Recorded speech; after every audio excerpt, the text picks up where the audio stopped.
অবশ্যই আমি সুজনের সাথে বহু বছর ইলেকশন কমিশনে যাওয়ার আগের থেকেও ছিলাম এবং পরবর্তী পর্যায়ে নির্বাচন কমিশনে যখন ছিলাম তখন নিবিড়ভাবে কাজ করার সুযোগ হয়েছে। সুজনের অনেক সংস্কার বিষয়গুলো যেগুলো আমাদের কাছে গিয়েছিল সেগুলো আমরা অনেক গ্রহণ করেছিলাম। এবারও সুজনের সভাপতি ছিলেন একটা অত্যন্ত গুরুত্বপূর্ণ কাজে, সেটা ছিল ইলেকশন কমিশনের। না, আমি সেটা বলছি না, উনি ছিলেন সভাপতি হিসাবে ইলেকশন কমিশন সংস্কার এবং বেশ অনেক সময় নিয়ে নির্বাচন কমিশনের সংস্কারের বিষয়গুলো ওনারা প্রেরণ করেছিলেন। আমি সঠিক বলতে পারবো না সেগুলো কত পার্সেন্ট নির্বাচন কমিশন নিয়েছে, কত পার্সেন্ট নেয়নি। কিছু কিছু আমাদের কাছে এসেছিল ক্যাবিনেট মিটিংয়ে, সেগুলো কিছু কিছু দেখেছি, সেগুলো অনেকগুলো পাস হয়েছে, অনেকগুলো নিয়ে অনেক কথাবার্তা হয়েছে।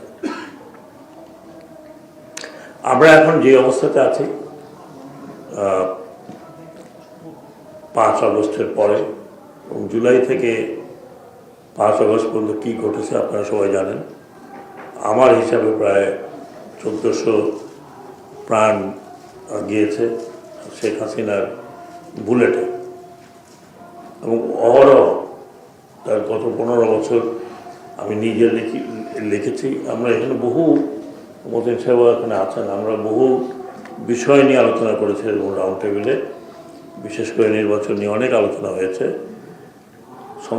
সংবিধান নিয়ে আলোচনা হয়েছে, দ্বিকক্ষ নিয়ে আলোচনা হয়েছে, মূলত পক্ষে বহু কিছু নিয়ে আলোচনা হয়েছে ওই সময় এবং অনেক বলবো যে তীক্ষ্ণভাবে সরকারকে বলা হয়েছে অনেক কিছু ওই সময়কার সরকারকে। কিন্তু ওই সরকারের তো কোনো কিছু শোনার দরকার ছিল না, কারণ তাদের জনগণের কোনো ভোটের প্রয়োজন ছিল না। একই সাথে নির্বাচন কমিশনের কিছু শুনেনি, যতগুলো আমাদের সাজেশন ছিল বছরের পর বছর। এখন ব্যাপারটা হচ্ছে যে আমি নিজেই সরকারের সদস্য, তারপর আমাকে বলতে হবে যে এই সংস্কারগুলো করার কথা সেগুলো হয়েছে, বিশেষ করে সাংবিধানিক বিষয়গুলোতে। কিন্তু প্রবলেমটা হচ্ছে মন মানসিকতা। আমাদের রাজনৈতিক দলের মন মানসিকতাটা কি, তারা কি আগের মতোই চলতে চায় না তারা পরিবর্তন হতে চাচ্ছে, সেরকম কোনো কথাবার্তা আমরা কিন্তু সুস্পষ্টভাবে কোনো রাজনৈতিক দল থেকে এখনও শুনিনি। যদিও একটা নতুন রাজনৈতিক দল যারা এই অভ্যুত্থানের সাথে জড়িত ছিল, এনসিপি, তারা বারবার এই কথাটা বলছে, তারা বলেছে, তাদের মুখ থেকে শুনেছে। কিন্তু আমি অন্তত বড় রাজনৈতিক দল যারা ক্ষমতায় থাকবেন বলে মনে হচ্ছে এবং ক্ষমতায় যাবেন বলে মনে হচ্ছে, তেমন এখন পর্যন্ত সেই ধরনের অঙ্গীকার শুনিনি।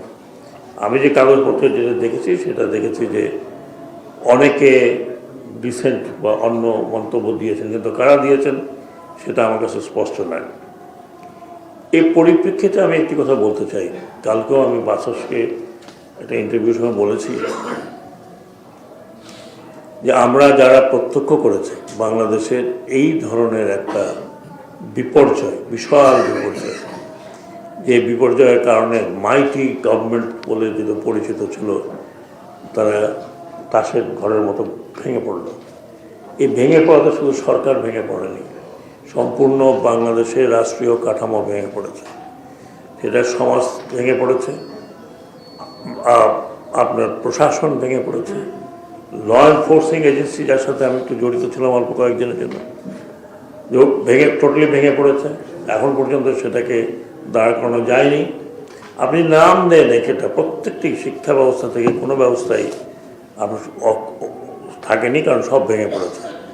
সব কিছু ছিল একটা যেটাকে বলা হয় ইলিউশনের উপরে, ইংরেজিতে ইলিউশনের উপরে। আমাদেরকে যে ধরনের স্বপ্ন, যে ধরনের কথা বলা হয়েছে, আমরা শুধু চোখে দেখেছি, বিশ্বাস করেছি বা করিনি। আমরা অনেকেই এই সমস্ত বিশ্বাস করে নিয়েছি, বিশ্বাস করিনি বলে অনেক কথা আমরা লিখেছি। এমনও আছে যে বদিউল আলম মজুমদার সাহেবের বাড়িতেও অ্যাটাক হয়েছে, আক্রমণ হয়েছে। কোনো কথা মানে ব্যতিক্রমধর্মী কোনো কথা বলার সাথে সাথেই হয় সে গুম হয়েছে, না হয় সে খুন হয়েছে, না হয় সে জেলে গিয়েছে, আর না হয় তার সামাজিক যে সুযোগ সুবিধাগুলো আছে সেগুলো বঞ্চিত করা হয়েছে।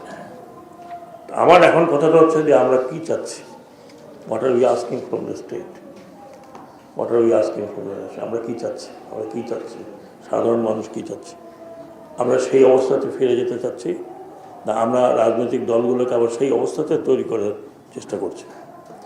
আমরা কি একক গণতন্ত্রের কথা বলে এক না একতন্ত্রের দিকে যাচ্ছে কিনা? আমরা কি সেই ধরনের ফ্যাসিবাদ দেখব কিনা?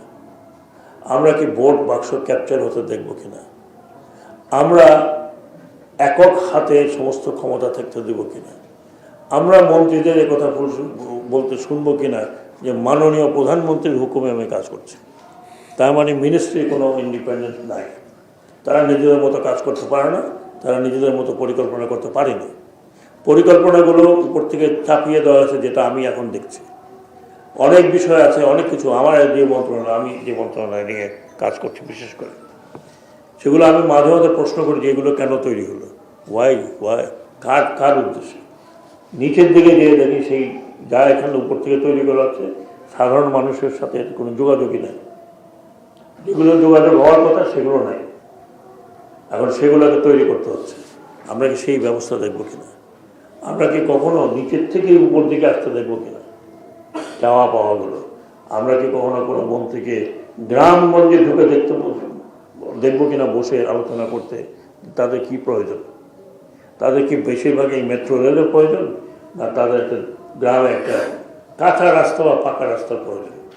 কোনটা দরকার? এবং এইসব করতে হলে এই সিস্টেমকে বদলাতে হবে। এই সিস্টেমকে যেভাবে বদলানো কথা সেভাবে বদলাবে বলে আমি মনে করি না।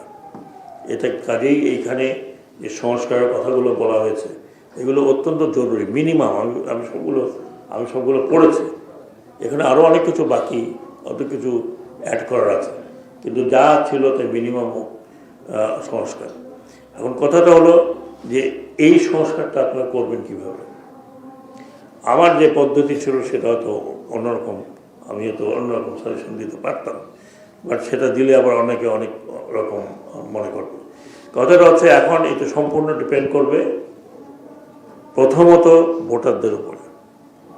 যারা ভোট দিতে যাবেন তারা কোথায় ভোট দেবেন, তারা তাদের সদস্যের সাথে সাথে তারা এখানে ভোট দেবেন কি দেবেন না তারা বুঝবেন কি বুঝবেন না।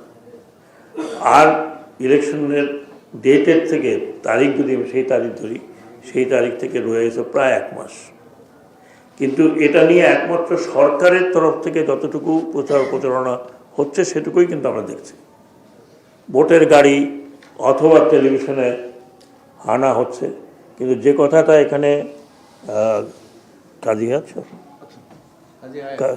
যে প্রশ্নটা কাজী হায়াত তুললেন, উনি চিত্র তৈরি করেন, উনি ডাউনট্রন সাধারণ মানুষের সাথে মেশেন। আমার প্রশ্নটা সেখানে, আমি যে গ্রামে যাই, দক্ষিণবঙ্গের প্রত্যন্ত অঞ্চলে যেখানে মানুষ সচরাচর যেতে পারে না, সেখানে যখন আমি যাই সেই লোকটাকে যখন আমি জিজ্ঞেস করি সে জানে না। আমার যে অভিজ্ঞতা ছিল, অন্তত যে অভিজ্ঞতাটা নিয়ে আমরা ভোটার লিস্ট তৈরি করছিলাম 2006-2007-এ, তখন আমরা সব এনজিও, মহিলা এনজিও থেকে শুরু করে রিলিজিয়াস এনজিও যারা ছিলেন প্রত্যেককে কিন্তু মাঠে নামিয়েছিলেন। আপনারাও সুজনের অনেকে নিশ্চয়ই মাঠে ছিলেন। প্রত্যেকে মাঠে নামিয়ে বলা হয়েছে সংস্কারগুলো কি। আমি নিজে ইলেকশন কমিশনার হিসেবে বোধহয় এর আগে কোনো ইলেকশন কমিশন এইভাবে মাঠে ময়দানে যায়নি। মাঠে ময়দানে গিয়ে বলেছি যে সংস্কারগুলো কি, আমরা কি করতে চাচ্ছি। এবং সুজনের সাথে জড়িত ছিল, সমস্ত জায়গায় সেমিনার হয়েছে, কথাবার্তা হয়েছে, মানুষকে বোঝানো হয়েছে যে যে আমরা যে সংস্কার করলে ইলেকশন কমিশন করতে যাচ্ছি সেগুলো কী। এবং লোকে বুঝেছে, লোকে রিয়্যাক্ট করেছে, না হলে এত বড় ভোটার লিস্ট তৈরি করা সম্ভব হতো না। নানান ধরনের প্রতিবন্ধকতা আমরা ছিলাম, কিন্তু সহযোগিতা ছিল প্রত্যেকের সহযোগিতা ছিল। এটা দায়িত্ব নিয়েছিলাম আমরা, ইলেকশন কমিশন। এটাও কিন্তু নির্বাচন কমিশনের একটা দায়িত্ব আমি মনে করি, অবশ্যই দায়িত্ব। যে গণভোট হবে, কন্ডাক্ট করাচ্ছে কে? নির্বাচন কমিশন। এখানে সরকার বেশি কিছু করতে পারছে না, শিডিউল ডিক্লেয়ার হয়ে গেছে। আমরা এখন বলতে পারবো না যে এখন আমরা এনজিওদেরকে মোবিলাইজ করব, যাও তোমরা গিয়ে প্রপাগেট করো, তাহলে পলিটিক্যাল পার্টি বলবো যে আমরা কোনো একটা পক্ষ নিচ্ছি। দেয়ারফর দিস পার্ট আমি মনে করি এসেনশিয়াল। ইলেকশন কমিশনের কাজ এবার শুধু ভোটটা করানো নয়, তাদের কাজ হচ্ছে গণভোটটা কি পাবলিককে বলা, কারণ এই গণভোটও তাদেরকে কন্ডাক্ট করতে হবে। ইট দেয়ার রেসপন্সিবিলিটি, তাদের রেসপন্সিবিলিটি। কাজে আমি এই নির্বাচন কমিশনকে অনুরোধ করব যে আপনারা মোবিলাইজ করুন, আপনারা নিজেরা বাইরে যান। শুধু ভোট কেমন হবে, ভালো হবে খারাপ হবে সেটা নয়, গণভোটটা কীভাবে হবে এটা জনগণকে বোঝাবার চেষ্টা করেন। প্রয়োজন হলে আপনি অন্যদের সহযোগিতা নিন। কিন্তু ইলেকশন কমিশন না করে যদি এটা শুধু সরকার করতে যায়, তখন অনেক কথা বলবে যে কার দলে কার পক্ষে আমরা কী করছি। ইতিমধ্যেই আমিও আপনাদের মতো অনেক গুঞ্জন শুনছি, অনেক অনেক ক্যাম্পেইন চলাটাই স্বাভাবিক। কারণ আমরা যারা বিতাড়িত হয়েছে তারা বসে নেই, তারা সব ধরনের প্রপাগান্ডা চালাচ্ছে, তাদের কাছে এখনও টাকা পয়সা আছে, তাদের বিদেশি মদত আছে।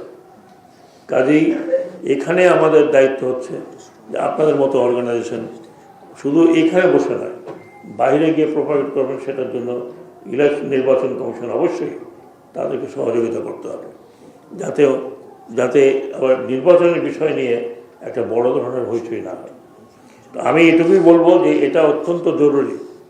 আমরা যদি ভবিষ্যৎ বাংলাদেশে অতীতের মতো শাসন ব্যবস্থা না দেখি, তাহলে এটা করতে হবে। যদিও এখানেও আমার কিছু কিছু রিজার্ভেশন আছে, বাট দ্যাটস ওকে। কাজে এই জায়গাতে আমার মনে করি যে শুধুমাত্র সরকারের দিকে তাকিয়ে সরকার যা করণীয় করছে এবং করবে, কিন্তু একটা জায়গায় এসে লিমিট হয়ে যাচ্ছে, যেখানে ইলেকশন কমিশনের এখতিয়ারের মধ্যে আমরা চলে যাচ্ছি।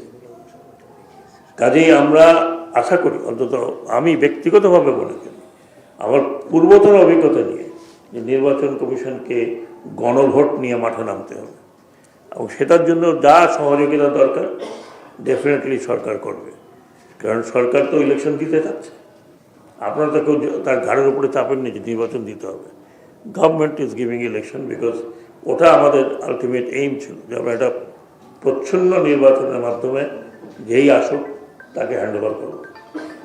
কিন্তু এই গণভোটের মধ্যে যেগুলো বদিউল আলম মজুমদার সাহেব ইন ডিটেল বললেন, এখানে বহু কিছু আছে যেগুলো না হলে আমরা কিন্তু পূর্বতন অবস্থায় ফিরে যাব।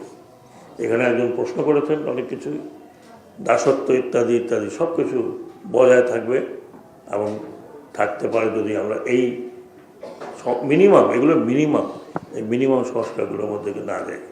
এবং এটা বাধ্য করতে হবে পলিটিক্যাল পার্টিকে, that they have to accept it. যখনই জনসমর্থন বা জনগণের মধ্যে এই সচেতন আসবে, একটা একটা একটা সিটিজেন্স রাইট স্ট্যাবলিশ হবে এটার উপরে, তখন পলিটিক্যাল পার্টি যেই যাক বাধ্য থাকবে এটাকে ইমপ্লিমেন্ট করার জন্য। কাজে আমি সর্বশেষ এটা বলতে চাইব, সুজনকে ধন্যবাদ, কিন্তু সুজনকে ধন্যবাদ দিয়ে এটাও বলছি যে আপনারা আগে যেভাবে জেলায় জেলায় গিয়েছেন, এখনও সময় আছে, আপনারা জেলায় জেলায় গিয়ে এটাকে আরও করেন এবং আপনাদের সাথে অন্যদেরকেও যুক্ত করেন। আপনার নিশ্চয়ই সেই অভিজ্ঞতা আছে যে আপনারা কীভাবে আমাদেরকে 7-8 সালে কীভাবে সহযোগিতা করেছেন প্রতিদিন, এভরিডে। এবং গণমাধ্যম যারা ছিল তারাও কিন্তু দারুণ ভূমিকা নিয়েছিল এগুলোকে জনগণের সামনে হাজির করার। এবং আমরা নিজেরা ইলেকশন কমিশন 3 জন ছিলাম, আমরা 3 জন পুরো বাংলাদেশ চষে বেরিয়েছি এই আমাদের সংস্কারগুলোকে এগিয়ে নেওয়ার জন্য। তো আমি আমার অভিজ্ঞতা থেকে কথা বলেছি, এবং সরকারের পক্ষ থেকে definitely very sincerely we are trying to do it. এখানে মনির হায়দার আছে, যাকে এককভাবে one of the person responsible এই গণভোটের প্রপাগেশনটাকে করার জন্য। কিন্তু সরকার যাই বলুক না কেন, জনগণের দুয়ারে নিয়ে যাওয়ার জন্য আপনাদের মতো অর্গানাইজেশন দরকার। এবং এখন থেকে নির্বাচন কমিশনের যে ভূমিকা সেটা আরও জোরালো হওয়া প্রয়োজন বলে আমি ব্যক্তিগতভাবে মনে করছি। আপনাদেরকে অশেষ ধন্যবাদ আর আমাকে এখানে ডাকার জন্য, এবং আমি পূর্ণ সময় থাকতে পারলে হয়তো আমি নিজেও উপকৃত হতাম। কিন্তু আমার দুটো মন্ত্রণালয়ে প্রতিদিন কিছু না কিছু লেগে থাকে। এখন আর একটু ক্রিটিক্যাল টাইমের মধ্যে আমি ঢুকছি, বিশেষ করে শ্রম মন্ত্রণালয় নিয়ে আমার কয়েকটি মিটিং আছে। সেই জন্য আমি আপনাদেরকে এখানেই আমাকে বিদায় দিলে ভালো হয়। আপনাদেরকে অশেষ অশেষ ধন্যবাদ। Thank you very much. আল্লাহ হাফিজ। স্যার একটা কথা বলি স্যার, আপনি তো নির্বাচন কমিশনারকে বললেন, সুজনকে বললেন, জেলা পর্যায়ে যারা কাজ করলেন তাদের বলেন, কিন্তু রাজনৈতিক দলের একটা বিশাল ভূমিকা আছে, সেই দিকে কিন্তু আপনি ফোকাসিং করেন। আমি বলেছি, আপনি বোধহয় ধরতে পারেননি, শোনেননি। আপনি বোধহয় আমার মনে হয় নোট নিতে ব্যস্ত ছিলেন, আপনি আমার কথা শুনলেন। অনেক ধন্যবাদ। আপনাকে অনেক অনেক ধন্যবাদ। আপনার ব্যস্ততার মধ্যে এখানে এসেছেন, তবে আপনাকে আশ্বস্ত করছি যে আমরা